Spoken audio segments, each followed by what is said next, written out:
프로야구 롯데자이언츠가 시즌이 시작되기도 전에 선수단의 변화가 생길 것으로 보입니다. 롯데는 이번 스토브리그에서 야심차게 전력 보강에 힘쓰며 투수 정철원과 내야수 전민재를 영입했는데요.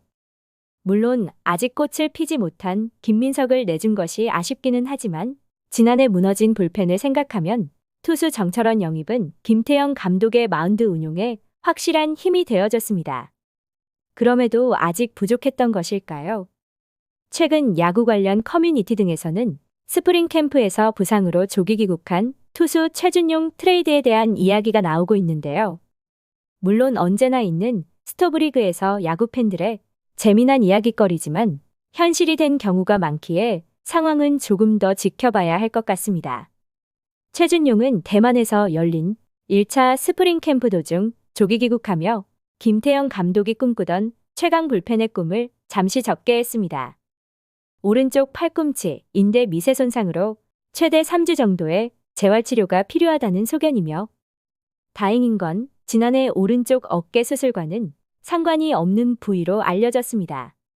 다만 재활 이후 몸을 끌어올리려면 시간이 더 필요하기에 실전 등판까지는 다소 시간이 걸릴 것으로 보이는데요. 안타까운 것은 최준용은 2020년 1차 지명으로 롯데 유니폼을 입으며 프로에 데뷔했고 2020 시즌 31경기에 나서 2패 8홀드, 2021 시즌에는 44경기에 나섰으며 평균 자책점 2.85, 4승 2패, 20홀드, 1세이브를 기록하며 롯데 불펜에 힘을 보탰습니다. 2022 시즌에는 주춤했지만 마무리 김원중이 부상으로 빠진 자리를 차지하면서 4월 한 달 동안 평균 자책점 1.23, 9세이브의 활약을 펼치면서 가능성을 보이며 2023 시즌에는 평균 자책점 2.45, 2승 3패, 14홀드의 성적을 내면서 정상급 불펜 자원으로 자리매김했습니다. 하지만 지난해 부상과 부진의 불운을 겪었고 고질적인 어깨 통증을 이겨내지 못하면서 8월 어깨 경관절 수술을 받으며 시즌을 마감했는데요.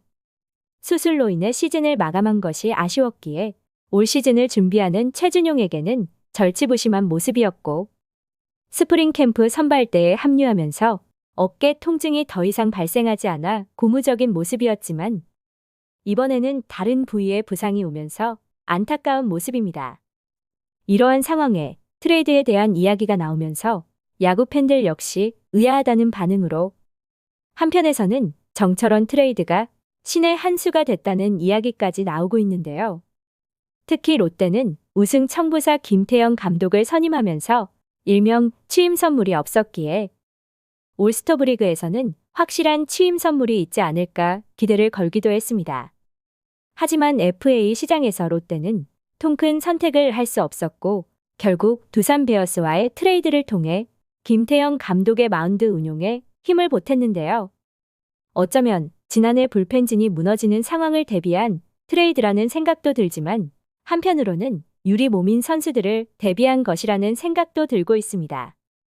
시즌이 시작되기도 전에 스프링 캠프에서 조기 귀국하는 일이 생길 것이라고는 예상도 하지 못했지만 어찌됐든 두산과의 트레이드가 없었다면 롯데의 시즌 초반은 커다란 위기를 맞을 뻔했습니다. 위기의 불펜이라는 이야기까지 나왔던 롯데이기에 최준용 트레이드 썰이 조금은 의아하지만 스프링 캠프에서 김태형 감독의 구상에 맞지 않는 옷이 있었던 걸까요? 최준용을 내주고 어떤 포지션의 선수를 영입하려는 것인지 궁금한데요. 만약 1대1 트레이드라면 현재 이야기가 나오고 있는 상대팀에서 데려올 만한 선수가 없는 것도 사실로 해당 팀은 지난해 시즌 막판 감독을 경질하고 LG 트윈스 1군 수석 코치로 활약하던 이호준 감독을 선임한 NC 다이노스로 알려졌습니다. 이호준 감독은 현재 꾸려진 선수단에 큰 문제가 없다는 입장이지만 선발진 이재학의 부상 변수가 겹치면서 선발 로테이션에 고민이 깊은데요.